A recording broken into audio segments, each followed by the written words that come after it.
Steven Smith ও শোয়েব মালিকের মধ্যে অদ্ভুত একটা মিল আছে। তারা দুজনই চেয়েছিলেন নামকরা বোলার হতে, অথচ হয়ে গেছেন ব্যাটসম্যান।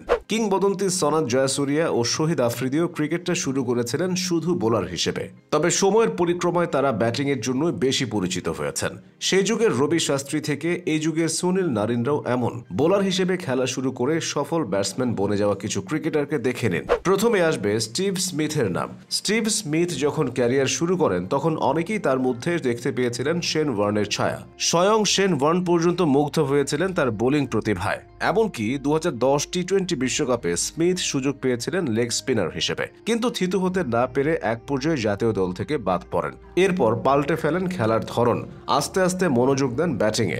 এমনও সময় গেছে যখন স্মিথ টানা 12 থেকে 14 ঘন্টা ব্যাটিং অনুশীলন করেছেন। 2013 সালে যখন আবার দলে ফেরেন তখন তিনি পুরোদস্তুর ব্যাটসম্যান, আর এখন তো অস্ট্রেলিয়ার ব্যাটিংয়ের মূল ভরসায় তিনি। পাকিস্তানের সাবেক ক্রিকেটার শোয়েব মালিকও জাতীয় দলে সুযোগ পেয়েছিলেন বোলার হিসেবে।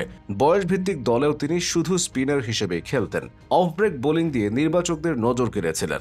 আন্তর্জাতিক ক্রিকেটে পা রেখেছিলেন 1999 সালে ওয়েস্ট ইন্ডিজের বিপক্ষে একদিনের ম্যাচ দিয়ে।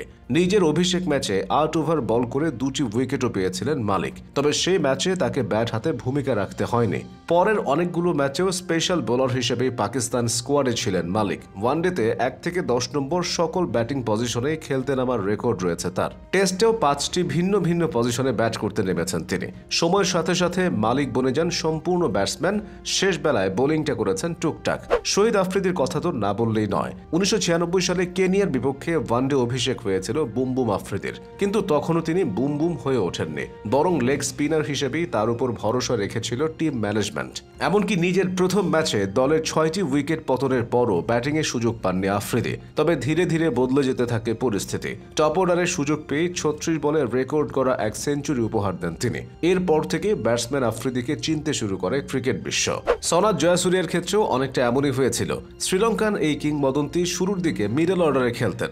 দলে তার আসল ভূমিকা ছিল অর্থোডক্স স্পিন বোলিং। পরবর্তীতে ওপেনিংয়ে তার সুযোগ হয়। প্রমোশন পেয়ে তিনি ওয়ানডে ক্রিকেটে ব্যাটিংয়ের সংজ্ঞাটাই পাল্টে দেন। তার বিধ্বংসী ব্যাটিং তখনকার বোলারদের জন্য ছিল দুঃস্বপ্নের মতো। 1996 বিশ্বকাপে শ্রীলঙ্কার সাফল্যে জয়াসুরিয়ার ব্যাট তলোয়ারের মতো কথা বলেছে।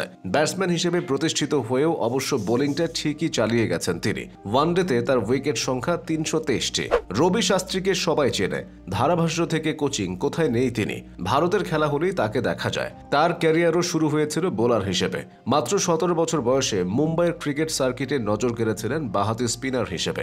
ভারতীয় জাতীয় দলে তার অভিষেকও হয়েছিল স্পিনার হিসেবে। প্রায় 1.5 বছর পর শাস্ত্রীকে ওপেন করতে পাঠান অধিনায়ক। সেখান থেকে বদলে যায় তার ক্যারিয়ার। এরপর থেকে ক্যারিয়ারের শেষ দিন পর্যন্ত ওপেনার হিসেবেই খেলেছেন তিনি। ক্যারিয়ারে প্রায় 7000 রানের পাশাপাশি আছে 280টি উইকেট।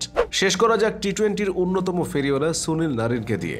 নারিনের ক্যারিয়ারটা শুরু হয় মিস্ট্রি স্পিনার হিসেবে। রহস্যময় বোলিং দিয়েই তিনি বিশ্বজোড়া খ্যাতি পেয়েছেন। তবে আইপিএল তার ক্যারিয়ার বদলে দিয়েছে। কলকাতা নাইট রাইডার্সের হয়ে ওপেন করতে নামার পর থেকে ব্যাটসম্যান নারিনকে চিনেছে সবাই। এখন নিয়মিতই তার ব্যাটে ঝড় ওঠে।